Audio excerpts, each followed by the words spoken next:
আজ সংসদের যে হালত, যেই পরিমাণ সংসদ সামনের দিকে আগাচ্ছে অবৈধ কাজ নিয়ে, বাংলার জমিনে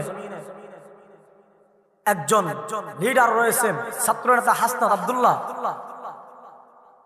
তাকে যখন বক্তব্য দিতে বলা হয়, হাসনাত আব্দুল্লাহ যখন বক্তব্য শুরু করেন, ঠিক তখনই বক্তব্য যখন তাদের গায়ে লাগার মতো হয়ে যায়, আস্তে করে মাইকটা বন্ধ করে দেয়।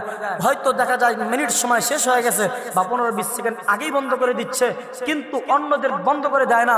ওই যে দেখা যায় ডক্টর শফিকুর রহমানের মাইক বন্ধ করে দিচ্ছে, ওদিকে আখতার হোসেনের সাহেব মাইক বন্ধ করে দিচ্ছে।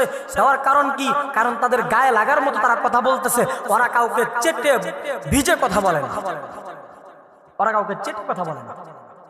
যদি চেটে কথা বলতো তো শেখ হাসিনার আমলে তারা সমাধান করে নিত, শেখ হাসিনার আমলে তারা সমঝোতায় চলে আসতো, শেখ হাসিনার আমলে তারা বাড়ি গাড়ি করে ফেলতে পারত।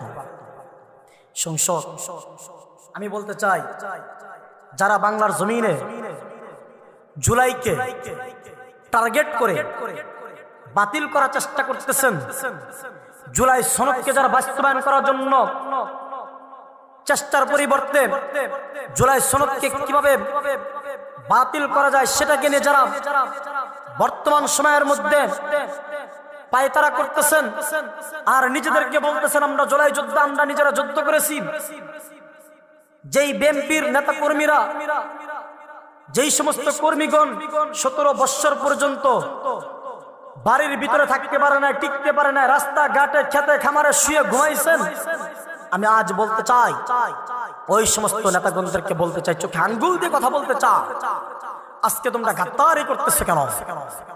আজকে গাদ্দারি করতেছো কেন? মীর জাফরের নাম পরিচয় তোমরা কেন ফুটাই তুলতেছো? জনাব তারেক রহমান সাহেব রংপুরের মাটিতে বলছিল আপনারা হা ভোটে ভোট দিবেন, গণভোটে হা দিবেন, কিন্তু গণভোটে হা দেওয়ার নাম বলে আজকে বাংলার জমিনের ভিতরে মুনাফিকি করতেছেন। মুনাফিকের 3টা আলামত, এর ভিতরে একটা আলামত হচ্ছে কথা দিয়ে কথা না রাখা, আমানতদারিতাকে রক্ষা না করা। এই যে 2টা কাজ, তারা কথা দিয়ে কথা রাখতেছে না, আমানতদারিতা রক্ষা করতেছে না। তার মানে বাংলাদেশের ভিতরে সবচেয়ে বড় যদি মুনাফিক থেকে থাকে, তাহলে আমাদের রাজনৈতিক দলের সর্বপ্রথম যেটা নাম চলে আসে সেটাই আজ মুনাফিকের কাতারে প্রথম। নাম বলতে হবে না, সবাই বুঝে গেছেন কাদেরকে বলা হয়েছে, কাদেরকে বলা হয়েছে সবাই বুঝে গেছেন। কারণ আজ আর মুনাফিক কাদেরকে বলা হয় এটা বলতে হবে না, মানুষ বুঝে গেছে তারা মুনাফিক, তারা গাদ্দার।